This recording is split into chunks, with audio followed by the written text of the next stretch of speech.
2, the fall.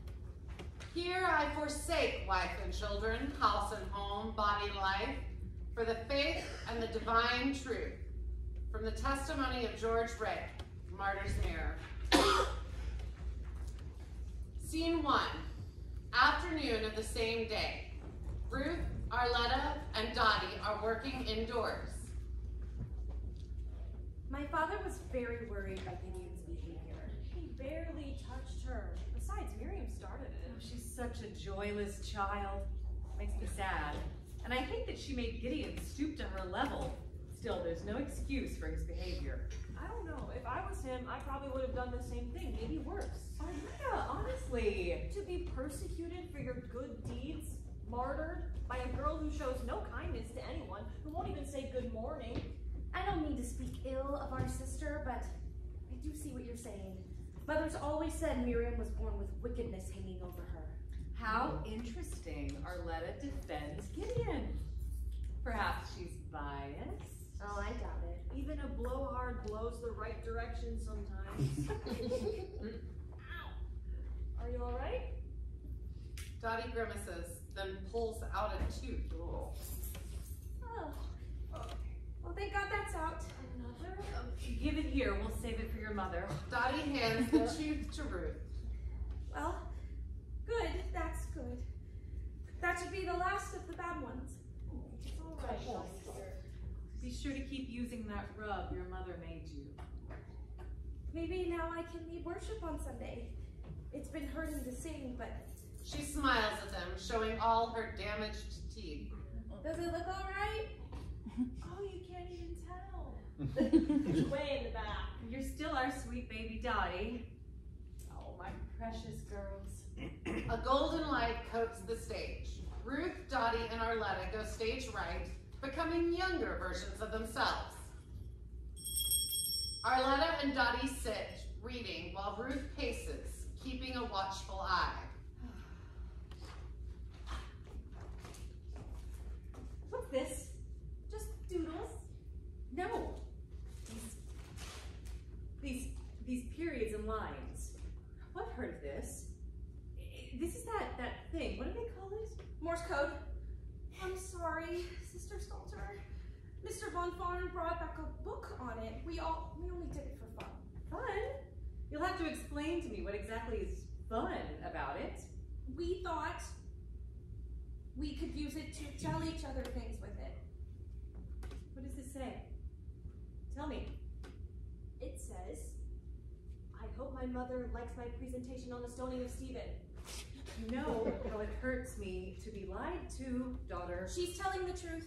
It's not for anything bad. Please don't tell my parents. Well, all right, but I still want you to stop it. What would you need to say that I couldn't hear? Oh, it isn't like that. Listen to me. I am going to tell you both something. I really think you two may be capable of being totally free from sin. Arletta with your beauty and grace, Dottie with your joy and giving spirit. But only if you let me help.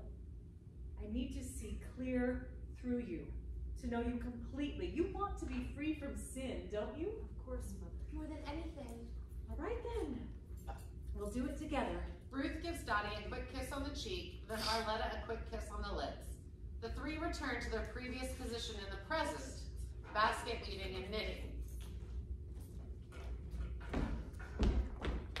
Sister Stalter, Miriam, we heard you. Can I speak to you alone? Of course. Come with me. Oh my goodness. What do you think happened? Dottie, quick. Arletta pulls a small can of blue paint from under her dress and a rag. She douses the rag. Here. What is that? It's just paint. I found some cans in the burnt down barn. It'll help you with your mouth. I know that it's right and even beautiful that the Lord gives us pain to feel. But with this, you'll still feel the pain, but you won't mind it so much.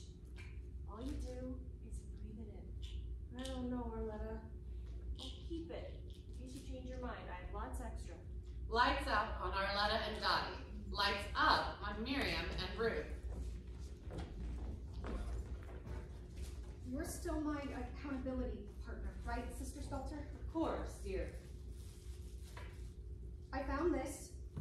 I didn't know who to trust with it.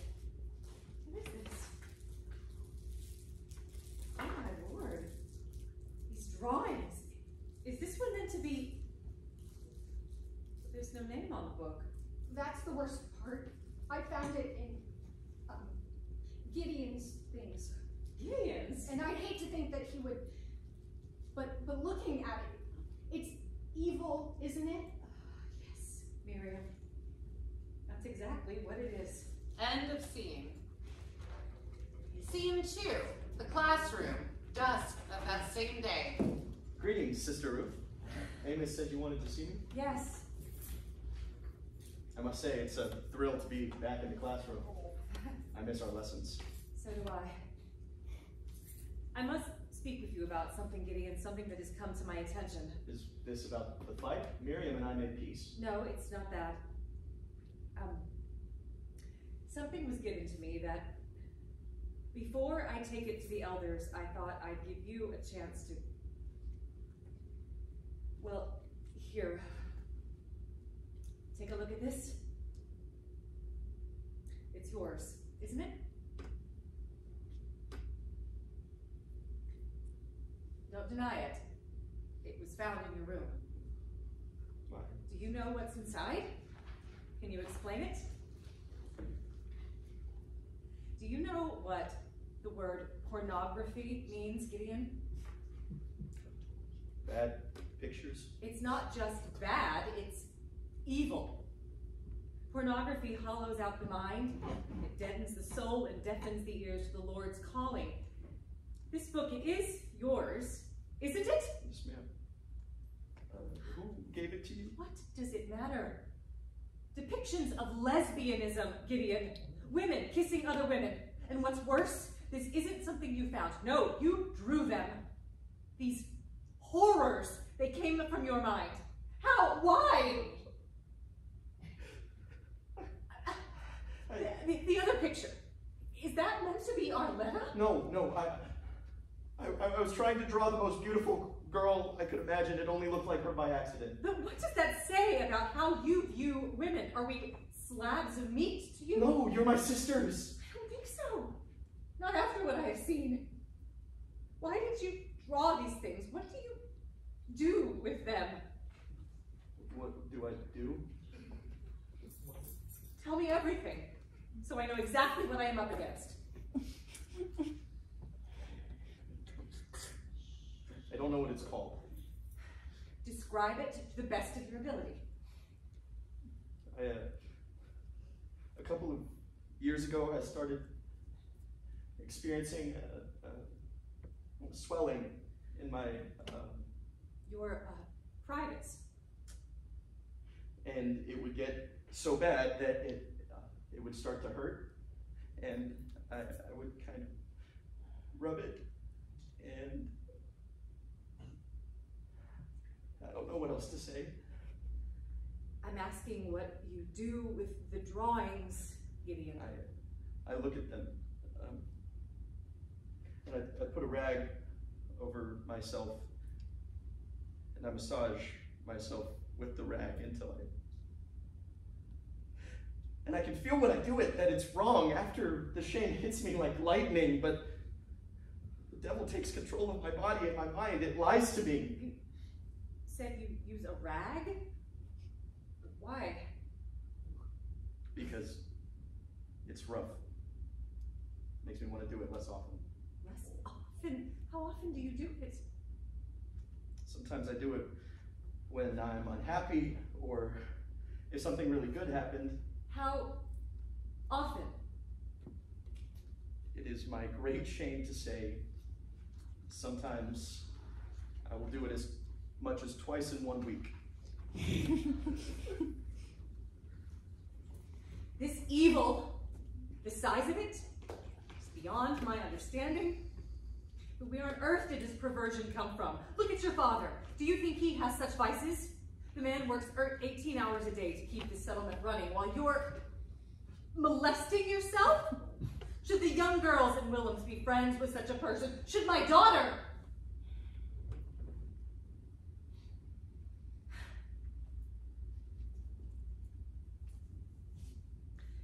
What should we do about this, Gideon? I'm so sorry. Please, I already decided I'd never do it again. Good. I'm glad. But I don't know if it will be enough. Thank you for being honest with me, Gideon. You're a brave young man. I will think about what to do next. You may go.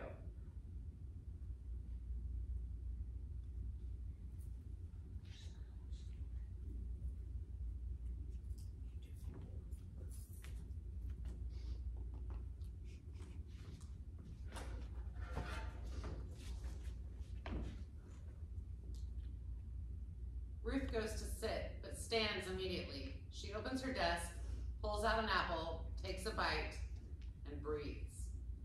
End of scene. Scene 3, the Elders' Council. Clay, Brother Von Farn, and Brother Garber sit at a table where Gideon's sketchbook lies.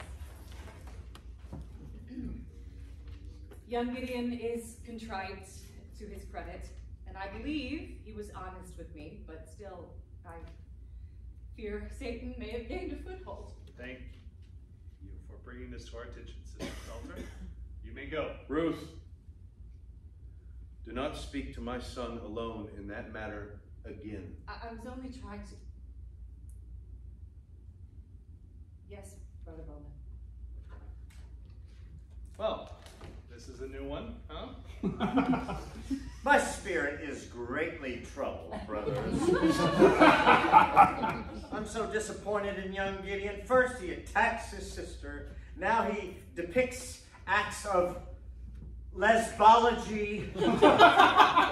Even after I commanded Sister Stalter to remove all references of homosexuality from our curriculum. Worse yet, he includes his peers in his imaginings. The portrait of young Arletta. That's my Dottie's best friend, a girl I've watched grow up practically in my house. Gideon is Amos Jr.'s best friend and practically grew up in my house. This is a good kid we're talking about. Besides, Sister Stalter says he didn't mean for that picture to look like Arletta. Even so, to see her betrayed in such a manner, expect my sleep will be much disturbed. These visions of Gideon's, they're unnatural. Who knows how much farther these fixations have gone in his mind? They might even involve my Dottie. For now, we'll focus on what's in front of us. Gideon, first, has repeatedly drawn two women kissing. The drawings depict nothing below their necks. Then there's this portrait resembling Arletta.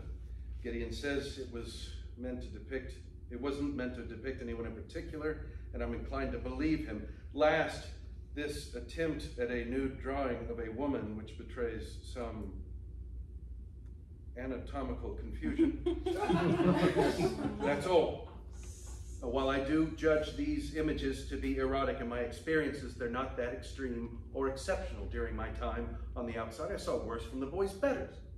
But as you said, those were outsiders. Our ordinance holds us to a higher standard, especially when we're considering someone for a position of leadership. We cannot simply shrug this off, Brother Bowman. I've suggested nothing of the sort. I know this is your son, but the specifics of his imaginings, it makes me fear demonic possession. Let's try to resist histrionics. To be clear, I'm not saying his actions are acceptable, nor am I saying boys will be boys. What I am saying is sin is not unnatural. It is only through Christ that we rise above that nature. Oh, of course, of course. Gideon struggles with the same temptation as all of us. There's nothing new under the sun. The bottom line is, what do? He's supposed to be our next minister, right? I fear I will have to wait even longer for the good Lord to relieve me of my position. Perhaps. Or perhaps we can find a way for Gideon to prove his contrition and willingness to change. That's what I was thinking. He's gifted in oratory, right? Let the kid give a speech. Tell the congregation he's sorry for corrupting our collective what have you. That would be difficult for him, but there is a logic to it. It would require him to humble himself before his peers and God. A speech that, as Brother Unfarn suggested, are we all agreed? Brother Garber. Whatever you say, Brother Bo. End of scene. Scene 4, Sunday morning in Willem's church building.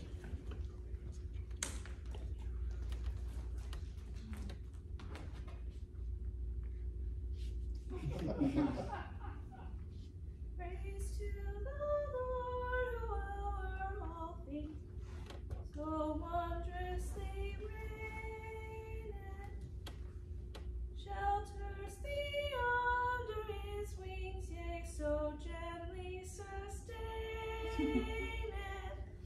Hast thou not seen how thy desires have been granted in what he ordaineth?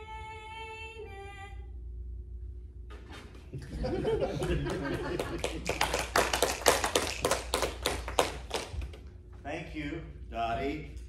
We've all missed hearing your voice. As I'm sure you've all heard by now, one of our members has fallen to sin. The Elders' Council has decided to grant young Gideon Bowman the opportunity to give a speech of apology.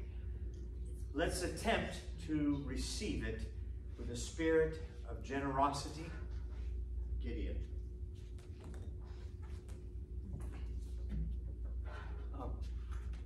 This is not the way I'd always pictured myself standing before you all. I have no one to blame for that but myself. Of course, I've been thinking a lot about one of my father's favorite verses, Numbers 32:23. Behold, ye have sinned against the Lord, and be sure your sin will find you out. In truth, I'd always found that verse frightening, but now I suppose I should be grateful to whoever it was that discovered my sin. It's clear that the Lord meant this as a sign to shake me from my complacency. I'd already promised to change, but he must have felt that wasn't enough. I understand now that I've sinned against each of you and all of you. My shame is bottomless. I confess I don't know why the Lord allows such thoughts into my head, but I promise you it won't happen again. Whatever it takes. Some days when the full weight of guilt bears down on me, I find myself wishing I could, I don't know, take a knife and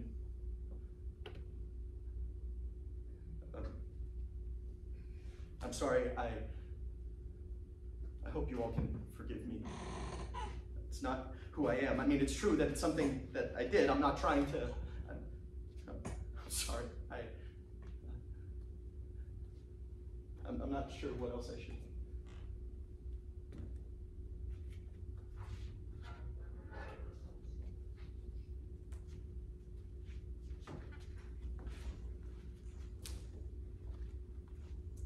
End of scene.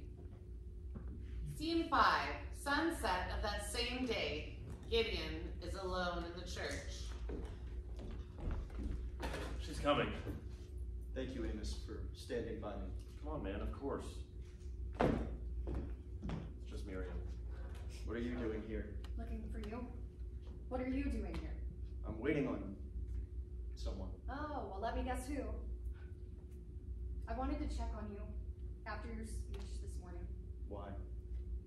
I thought you'd be happy to see me like that. No, what happened, I do think it could be a good thing, but I still want to make sure you're all right. I'm not all right. I failed everyone. Arletta, Dottie, you two, Father, everyone. Don't be so dramatic. First of all, Arletta thinks she's above everyone else already. And as for sweet baby Dottie, she's a Garber, which means she's an idiot. Hey, watch it. Sorry, no offense to idiots. As for me and Amos, you don't have to worry about that. Yeah, agreed. And we both know Father will still love you best, no matter what. I know you don't care, sister, but I do. I brought corruption into Willem's. But you literally didn't, did you? It was out in the forest, right? It was your own private whatever. I'm not saying it wasn't wrong. I'm saying I'm sorry for what happened. That's all. I'll leave you two to wait on Her Highness. Talk to him, will you? Did she say something about the forest? She's completely right, kid. You're beating yourself up way too much. There's no excuse for what I did, Amos. Okay, sure, but I kind of think thoughts are thoughts. We all get them, you know? They don't mean anything real, it's just Satan ad-libbing a bit. But Sister Stalter said my visions were unnatural. Unnatural? What does that mean? What do you actually draw? Girls kissing. That's it, just girls, no boys or anything. No, never. You okay? Well, big deal. Look, lock me up too, I guess. I mean, I've had lots of thoughts of stuff like that. Then perhaps I influenced you by accident. Not the same stuff as you specifically, but other stuff, sure. Kissing, oh yeah. Don't even get me started on kissing. I've imagined all kinds of kissing, even boys kissing. So what? They're just thoughts. You imagined what? I'm just saying, we're young guys. We got all those, hormones. I mean, you imagined boys kissing other boys? Why would you think of that? I don't know. Why do you get your thoughts? That's my whole point. But why would you even be tempted by that? It's disgusting. Oh, yeah, obviously. I'm not gonna run out and kiss a guy now. I still like boobs and stuff. Ones I've seen. It's more like, hey, wouldn't that be wild?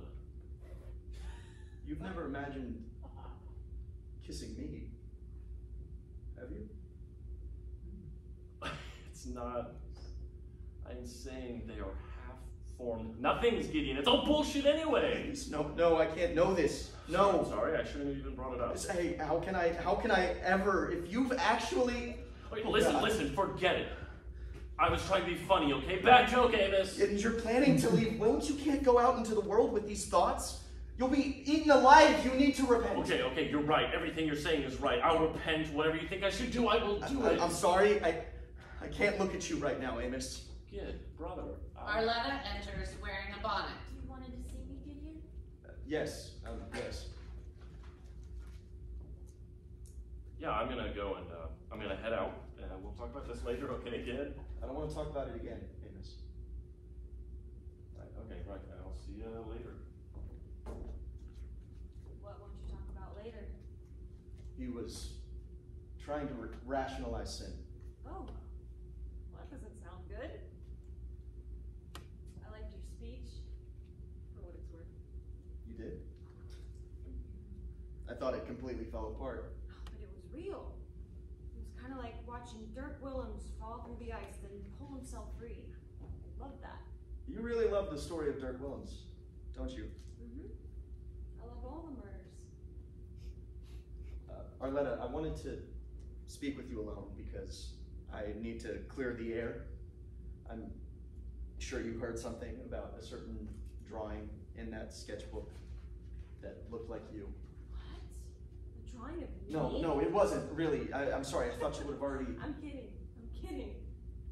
Yeah, there was a drawing that kind of looked like me. Well, it wasn't my intent. I was only trying to draw someone beautiful. And Yeah.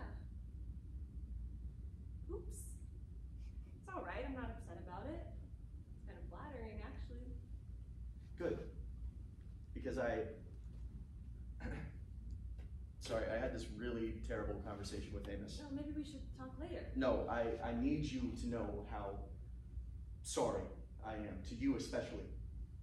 Oh, well, the drawing wasn't of me, so forgive it, okay? Not because of that, because that's not how I think of the girls I'm close to. I'd be sick if it changed anything with us. Why would it change anything? Because with courtships starting soon, wow, my mouth is so dry. What I'm trying to say is, we've never really talked like this. But with all that coming up, I thought you and I should start speaking more frankly, more than we've been doing. Oh. I think I'm confused. I'm talking about, I don't even know what you'd call it, the games you and Dottie play, the way you say things. Okay, but want you to know that I know that I've heard you all these years, and I love you too, Arletta, ever since I can remember. I don't know what you're talking about. What? I'm sorry, Gideon. Whatever you've been hearing, it isn't me.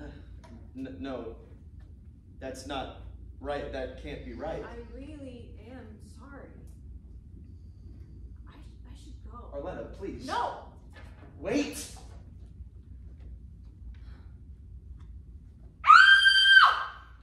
End of scene. Scene 6. The Elders' Council, evening. Gideon, Arletta, and Ruth stand before the 3 elders. Why would I make this up? Why? I know my daughter, and she is not a liar. If she says it's not true, it's not true. But she has been saying these things. She's been giving me signs for years. I'm sorry, I never meant for this to... Hold on, I'm lost. You're saying Arletta here has been speaking to you in some kind of indirect way? Why? Why would she deny it? I don't know. Arletta, do you know what could have given Gideon this impression? Not really. Dottie and I joke around sometimes, but it's not like what he's saying. This whole thing is just embarrassing. She'd have no reason to lie to me about it. I would have encouraged Arletta's interest in Gideon under the right circumstances. Well, until recently, at least. Gideon, it would seem you are mistaken. Father, I'm not. She chose me. Chose you? This pride, this self-aggrandizing. I'm inclined to agree, son. Will you not recant? We will deliberate on next steps. That will be all. You have to believe me, Father. I believe you think these things are true, but I fear your pride has blinded you. Go. I'm at a loss. Stubbornness. Felt like I was talking to Miriam. Honestly, the whole thing makes no sense to me. Now the boy sees and hears things that are not there. Who knows how much farther this goes? Further! Nothing in Gideon's conduct leads me to believe he's delusional, but I see no reason for Arletta to lie either.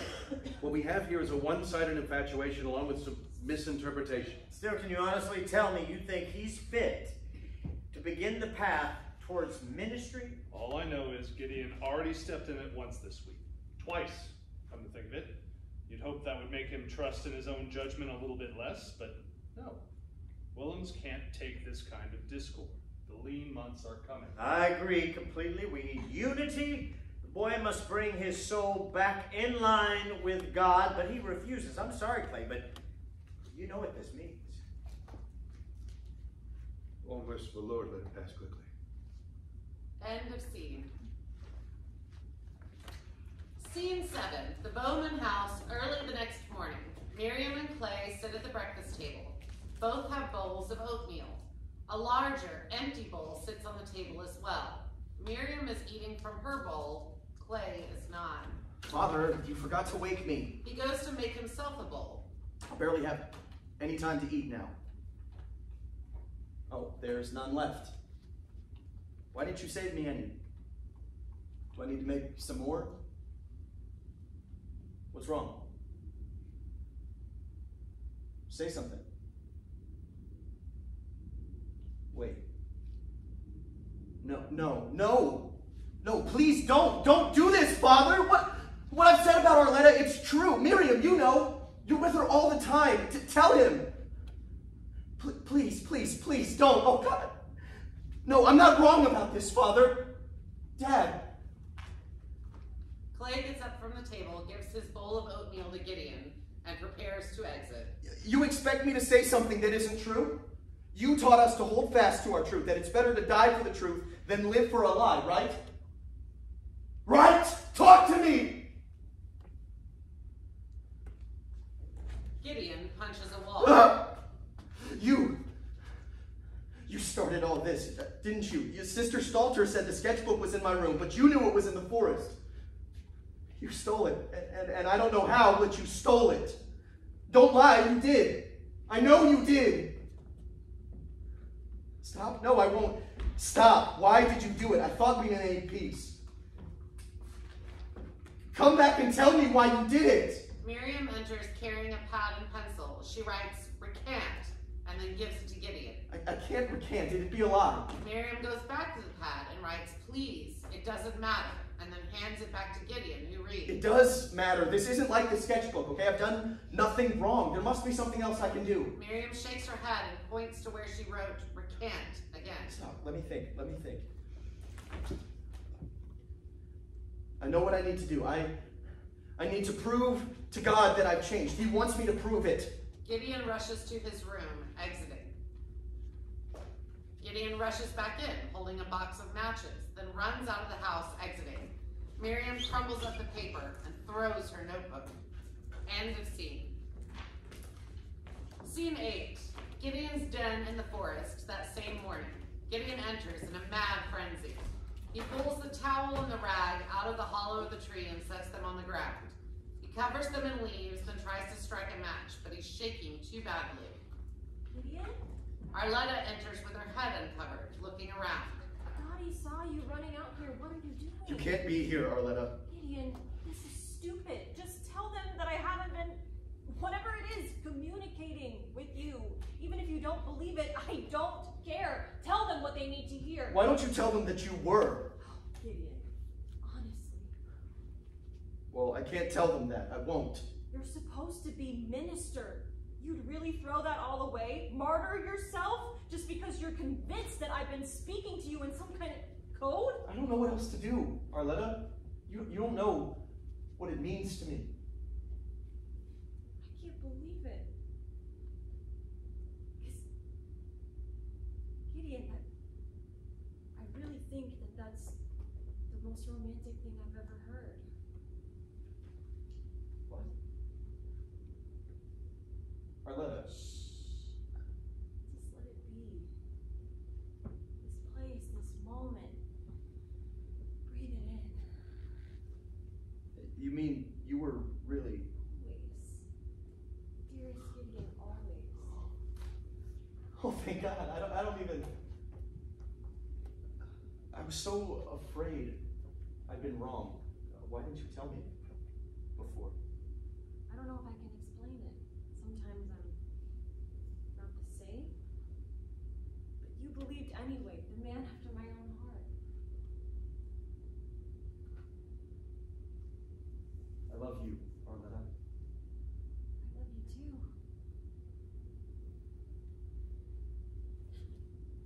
Careful. You'll kill it. It needs to be pure. Thank you for telling me. Let's go and tell them. You know we can't do that. Why not? Your mom said she'd encourage the two of us. We can't give this to her, Gideon. She'd destroy it. They all would. With their knives and their hammers. It has to be ours. We have to protect it. No matter what, even if it kills us. Not even Dottie understands. Not all the way. Not like you do. Understands what? What true martyrdom means. Arletta, no one will speak to me. My father won't speak to me. I know, Gideon. I know it hurts. It has to. You don't know. You have to tell them the truth. I can't. Please. Stop! You'll ruin it. If you really care for me, you have to. Let go of me or I'll scream. Tell them, Arletta. Tell them the truth. Arletta tries to scream. Gideon stops her by grabbing her throat, choking her. Stop it.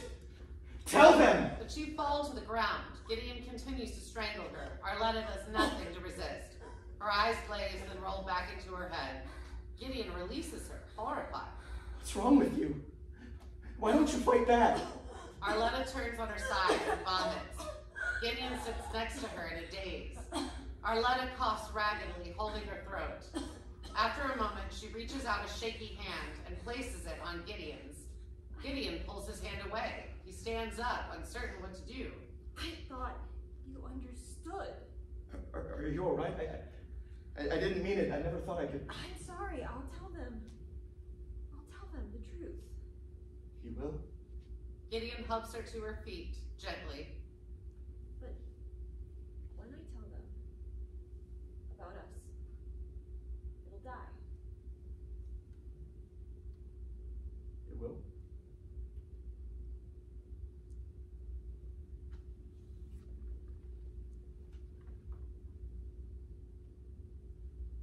End of scene. Scene 9. The center of the Willem settlement, noon. A large bell is center stage. Ready? Gideon rings the bell. The elders! We need to see the elders!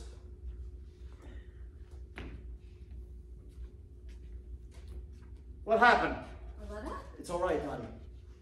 Careful, daughter. Hi, Amos. Your guess is as good as mine. I know none of you can speak to me. You won't have to. Arletta has something to say. What is it, Arletta? My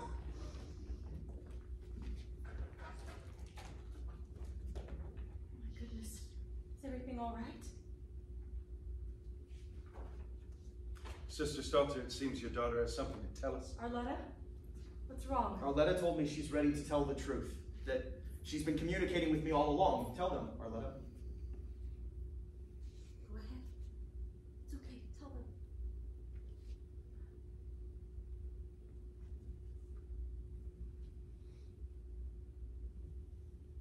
What is that? These marks? Oh my lord, I think she's been hurt. Arletta, what happened? Answer me! Was it Gideon? Did he hurt you? God save us. No, it was an accident. We were in the woods. Arletta told me that what I'd been saying about her was... Is it true, Arletta? Well, Dottie, you tell them. What I've been saying is true. I don't understand what's happened. Amos, you know it's true, right? If Gideon says it, he's You wrong. don't have to answer that side. Brothers, I think we should just suspend the shunning to address this situation head on. Agreed. Son, did you harm this young woman? We were arguing, and I didn't mean to. Clay crosses to Gideon and slaps him hard. Gideon falls to the ground. No! Brothers, the time for debate has ended. Willems have been infiltrated by the devil. We must cut him out. Clay, you tell me. What do you think we should do? Gideon must leave. He's become a danger to our flock. Surely you see that. I still don't believe we have the full story. This isn't only about him. It's about all of us. We need unity. The boy is violent, like a man possessed. What if he'd hurt my Dottie? Everything in my soul screams that my son should not be cast out from among us, but I don't presume to know the Lord's will, and I can no longer trust my own judgment. Amos slips away and exits. She told me. She said... That's not the issue anymore, Gideon. But please, all I've ever wanted, don't cast me out. Please, don't cast me out. Miriam is moved. She comes slowly forward and kneels down with Gideon, putting her forehead to his. Brother Miriam, don't. Brother Bowman?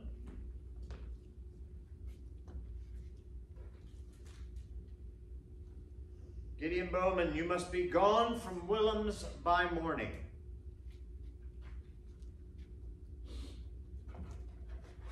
Father, wait! Your selflessness today will be remembered, Brother Bowman.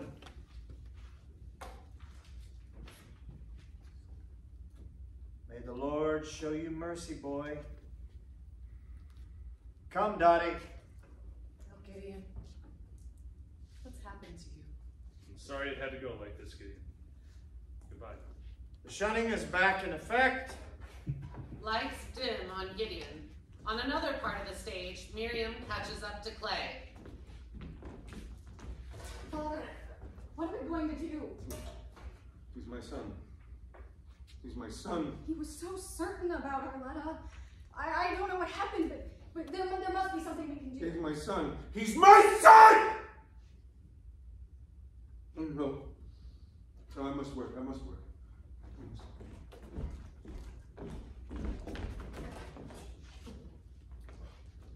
I think they said I have to leave, Amos. You won't talk to me? I've never been outside of Willems. Not even once. I think I'm gonna die. I don't understand. Inside the charades box is over $2,000 in cash. No, this is yours. Or it's your dad's. I can't take it. Well, then I'll only take half. Amos, thank you. What I said to you before, I'm so sorry that I, what? Oh, 6 words. Me, you, I, effort, strain, pain, willpower, will, I will, big, huge, long time, forever, always.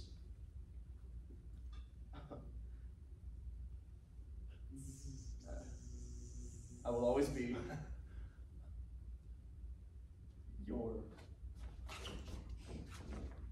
brother.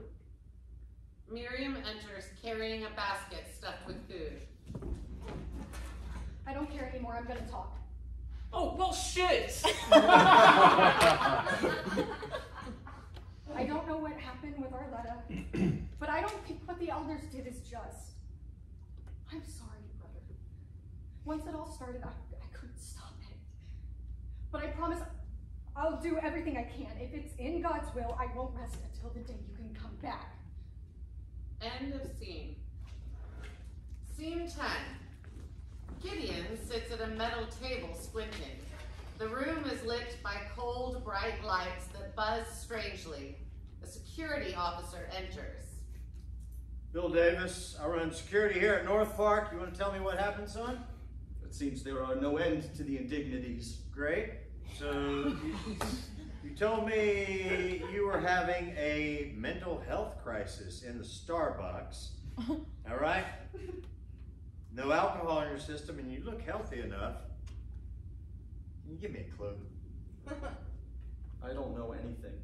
Well, who the hell should I ask? I'm saying that's the reason because I don't know anything. I can't even buy a drink or food. No form of ID. I bet you're from a settlement. That settlement. One of those, what you call, one of those Willamites, right? I was. How old are you? 17. Man, they sure growing big down there. Should I call you a caseworker? I don't know what that is. You have somewhere to stay? You got any money? Gideon pulls the charades box from under the table and opens it, revealing the cash. Jesus. All right. Well, listen. Why don't you get yourself a hotel somewhere just for tonight? Might give you time to sort some things out. You should also talk to a case worker. I'll try to find some people's numbers. You got a phone? Well, I'd say add that to your agenda. It's gonna be okay. Okay. You Willems folks, can't say I've ever understood it. What are you doing out here in the city anyway? You should be with your people. What happened? Don't you remember? I remember. You don't want to tell me? Well, I'd tell you, but I'm not sure there's a word for it. A word for what? What happened? It was the opposite of a miracle. Scene change. The security guard exits. Lights warm a bit and the buzzing softens. A store manager enters. All right, everything looks really good. And this would be your first job? My first job like it, yes ma'am. Well, I must say your test scores were very impressive. You said to learn the catalog. I didn't realize you'd memorize it. You must really want the job. What made you pick us? The store used to do business with some old friends of mine. Well, I'm happy to offer you the position, Gideon. You can start Monday. Thank you so much. And is there any way I could work extra hours? I mean, it's a full-time position, 40 hours a week. I know. Well, we don't do OT. OT? I can't afford to pay you overtime. Oh, of course. I wasn't expecting you to. End of scene. Scene 11. The Bowman house, early morning. Miriam stands holding a bowl of oatmeal, prepared for battle. Father, I want you to eat this morning. It's been over a month. You work all day long. You need to eat. I will eat when I am hungry. Take this then for lunch. Clay resists, but Miriam forces it into his hand. You can't just give up. He's gone, but I'm still here. Today's my birthday too, you know? What if it had been me? You wouldn't have behaved this way, would you? It's an academic question, Mary. Despairing, Miriam sits at the table and begins to pray. Lights up on Auburn, 40s, on the opposite end of the stage. She's in her apartment lighting incense near her bed. There's a knock at the door. Auburn opens it. Come on in, baby. I'm Auburn. Nice to meet you. You okay? Fine. Okay, you can put the donation on the dresser. Gideon pulls out a bulging wallet and opens it shakily. Auburn eyes the giant wad of cash with interest. Gideon sets down $200. Why don't you go ahead and sit and get comfortable? Can I ask you something? Yeah, sure, baby. How would you describe me? Oh, well, you're a big, manly man. You one of those Willems men? Yeah, my other one says that too. You're cute. You still got a little baby fat. I like that. How old are you? 18. Are you a virgin? Yeah, you're a virgin. Well, that's a lot of responsibility, but I can handle it. What was it that made you reach out? I don't know. No? I don't always know why I do things. Fair enough. It's your turn now. How would you describe me? Pretty. Well, aren't you sweet? Your hair was redder in the pictures. Do you believe in God? Wow, we are asking the big questions tonight. Sorry. It's all right. I don't mind. I'd say I believe in energy. I'm guessing you do believe in God, right? I always have, but now I'm not sure he cares whether I do or not. Well, let's not worry about it for tonight. Would you like something to drink? You don't mind if I smoke a little weed, do you? Auburn lights a small fire under a glass tube and inhales. She offers the tube to Gideon. Come on. We gotta loosen you up. That's all right. I wouldn't even know how. I'll show you. She puts the tube in Gideon's mouth. You just gotta breathe it in. You're all right. You are all right, baby. That's how you know you good. I'll get you some water. You sure? All right. Well, I'm gonna give us a little atmosphere, okay? Auburn does something on her cellular phone. Colorful lights begin to flicker around the room. What glory. Auburn uses her phone again. What's that? Just my MP3 player. It's okay.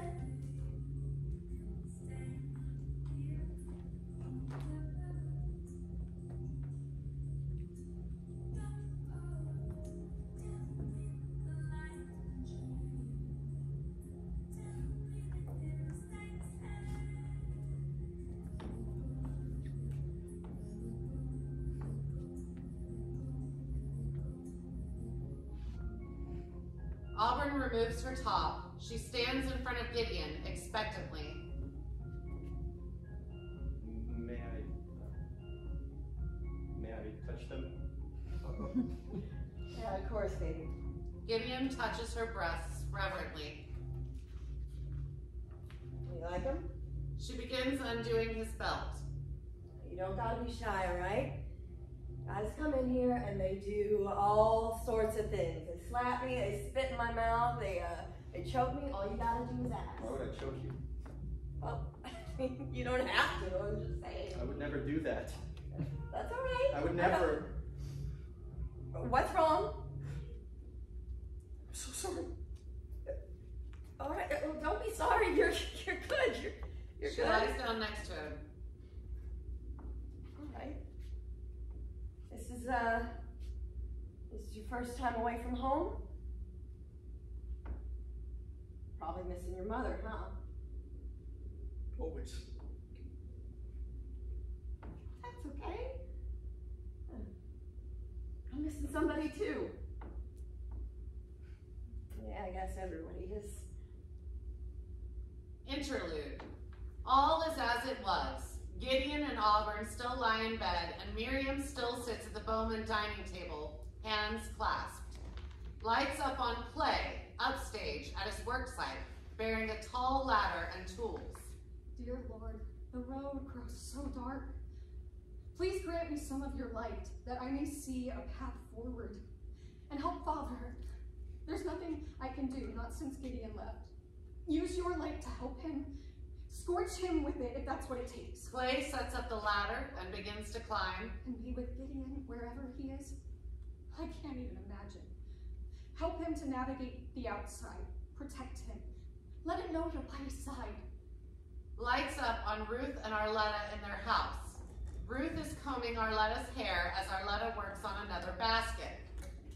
Lights up on Dottie, center stage, leading worship.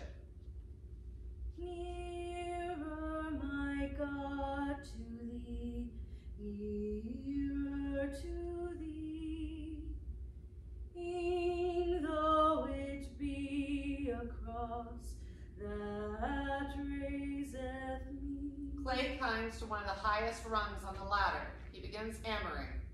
Still all my song shall be, nearer, my God, to thee, nearer, my God, to thee, nearer to thee. Lights up on Amos outside, alone, smoking a cigarette and drinking from his flask with an absent expression. Though like the wanderer, the sun gone down, darkness be over me, my rest. Dottie joins Ruth and Arletta, picking up the knitting. Ruth kisses Arletta on the lips, kisses Dottie on the cheek, then exits. Once she's gone, Arletta puts the basket over her head and turns to Dottie, ready to play. Dottie turns away from her. Arletta takes the basket off and stares at Dottie, confused. Lights out on Arletta and Dottie. Amos finishes his cigarette. He almost flicks it onto the grass, but stops himself. He looks around for somewhere to put it out safely. Then he pulls at the front of his pants and looks in them. He puts the cigarette out on his privates and laughs at the pain. He bows grandly to an imagined audience. Lights out on Amos. Clay climbs even higher. The ladder creaks. Lights out on Clay. Spotlights on Gideon in bed with Auburn and Miriam praying at the table. If your light still shines in Gideon, even after everything, let it show him the way home.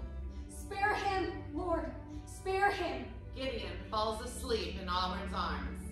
Lights out on Gideon and Auburn. And spare me.